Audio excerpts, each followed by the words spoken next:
दोस्तों, मेरा नाम है विजयराज चौहान और मैं आपसे रूबरू हूँ भारत-पाकिस्तान की सीमा पर बसे एक छोटे से खूबसूरत शहर गंगानगर, राजस्थान से। अपने इस चैनल पर मैं आप सबका स्वागत करता हूँ। यहाँ पर आप मेरे लिखे नाटक, उपन्यास और कहानियाँ मेरी आवाज़ में सुन सकते हैं। दोस्तों, चलिए शुरू करते हैं आज के उपन्यास को।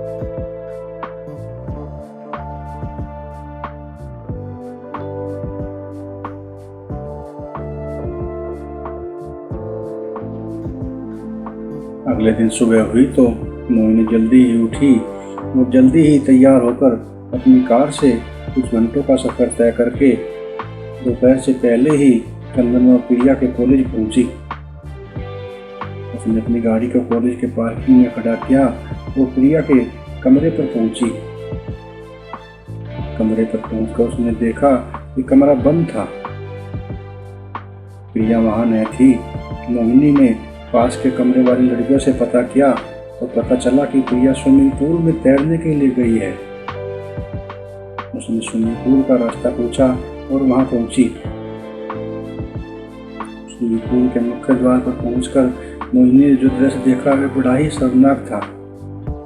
ऐसा लगा मानो हजारों बिजलियां एक साथ ही उसके दिल पर टूट पड़ी हो। उसने देखा कि प्रिया अकेली 4-5 लड़कों के समूह के साथ स्विमिंग पूल में तैर रही थी और चंदन भी साथ में था। इस समय उनका शरीर पर 1-2 छोटे कपड़े ही थे। गेट पर खड़ी मोहिनी ने जब ये देखा तो उसने बीच में हस्तक्षेप करना उचित समझा। वह विचित्र मन से क्रोध और आक्रोश से आंखें लाल किए हुए तेजी से पूल के किनारे पर पहुंची और खड़ी होकर प्रिया को अपनी खूनी नजरों से देखने लगी। प्रिया ने जब मोहिनी को किनारे पर खड़ा देखा तो सारी चलकेड़ा छूमंतर हो गई। जिन होठों और गालों पर अभी आनंद और मस्ती की चमक छाई हुई थी वे इस समय ऐसे हो गए मानो किसी जलते चिराग को अचानक आए हवा के तेज झोंके ने बुझा दिया हो। चंदन ने भी मोहिनी को खड़ा देखा तो तालाब के पानी में अपराधी की तरह से सिर झुकाकर खड़ा हो गया। इस समय उनकी पलकें शर्म के मारे इतनी बोझिल हो गई थी कि उसने मोहिनी को एक बार देखा लेकिन दूसरी बार देखने की हिम्मत न जुटा पाया। उसका मन इस समय ऐसा कर रहा था कि इस समय अपने आप को पूल के इस पानी में डुबो लूं। लेकिन इधर प्रिया की स्थिति अलग थी। उसने जब अचानक अपनी मम्मी को देखा तो एक बार तो वह डर और शर्म से घबराई लेकिन जल्दी ही वह संभल गई। इस समय अपनी मम्मी के सामने उसकी आंखें इतनी बोझिल न थी जितनी चंदन की। वह पानी में खड़ी बार बार अपने घृणित नजरों से मोहिनी को देख रही थी। वह पूल से बाहर निकली और कपड़े पहनते हुए मोहिनी से बिना कुछ बोले ही अपने हॉस्टल की तरफ चली गई। मोहिनी भी क्रोध से भरी उसके पीछे पीछे चली लेकिन चंदन वही तालाब में पाषाणी मूर्ति की भांति सिर झुकाए खड़ा रहा। अच्छाई और बुराई का जितना प्रभाव बालक के कोमल मन पर पड़ता है उतना अधिक प्रभाव किसी आयु के व्यक्ति पर नहीं पड़ता। प्रिया जब मुश्किल से 5-6 साल की रही होगी तो उस समय घर में अक्सर मोहिनी और अभिषेक के बीच झगड़ा हुआ करता था जो प्रिया को बड़ा ही अप्रिय लगता था। उस समय तो वह झगड़े के कारण को नहीं समझ पाती थी लेकिन बढ़ती उम्र के साथ सब कुछ समझ में आ गया था। झगड़े का कारण वही था कि अभिषेक मोहिनी को सामाजिक मान मर्यादाएं मानने के लिए कहता था लेकिन मोहिनी किसी मान मर्यादा को मानने के लिए तैयार नहीं होती थी। बस इस बात को लेकर घर में बार बार कलह होता था। मोहिनी किस प्रकार के व्यवहार के कारण प्रिया के मन में उसके प्रति घृणा पैदा हो गई थी। अपनी माँ को बड़ी सपोड़े प्रिया अपने कमरे में पहुंची तो मोहिनी भी उसके कदमों पर कदम रखते हुए उसके पीछे पीछे कमरे में पहुंची और जाकर बेड पर बैठ गई। प्रिया भी वहीं दूसरी तरफ खिड़की के पास खड़े होकर अपने बाल सुखाने लगी। कुछ देर तो दोनों चुप रही लेकिन फिर मोहिनी ही बोली। उसने अपने क्रोध के सिर को दबाया और आवाज में को नम्रता लाते हुए बोली, प्रिया बेटी, तुम्हें कुछ लाज शर्म होनी चाहिए। इस तरह लड़कों के साथ घूमती फिरती हो, तुम्हें पढ़ने के लिए भेजा था, इस तरह के कामों के लिए तो नहीं।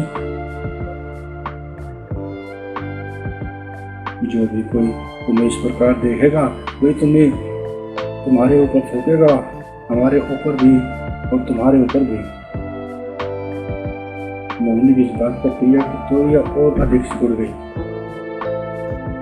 वह अपने हाथ से बालों को मुंह से अलग करते हुए नुकीली आंखों से देखकर बोली,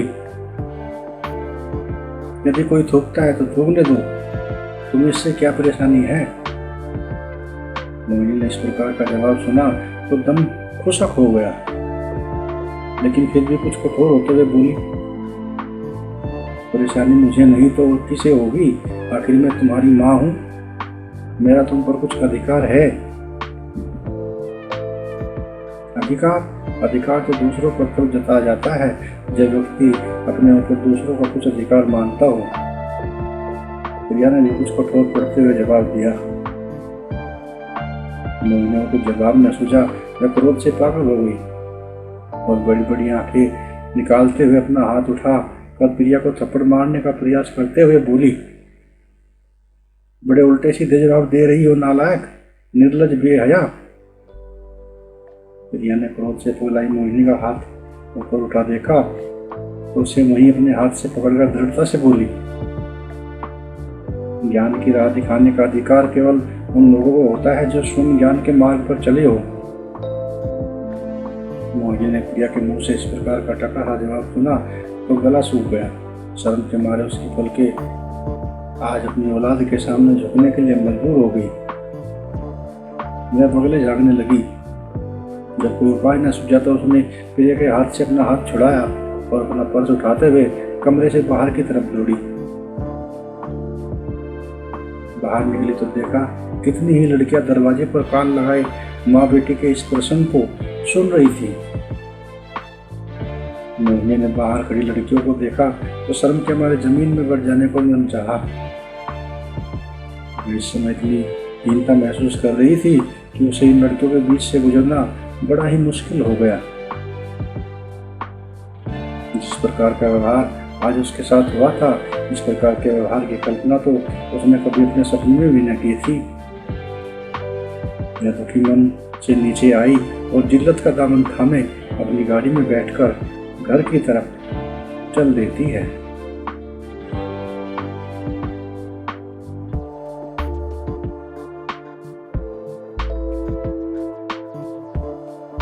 अपनी इन्हीं लाइनों के साथ ही आज के प्रोग्राम को यहीं पे विराम देते हैं।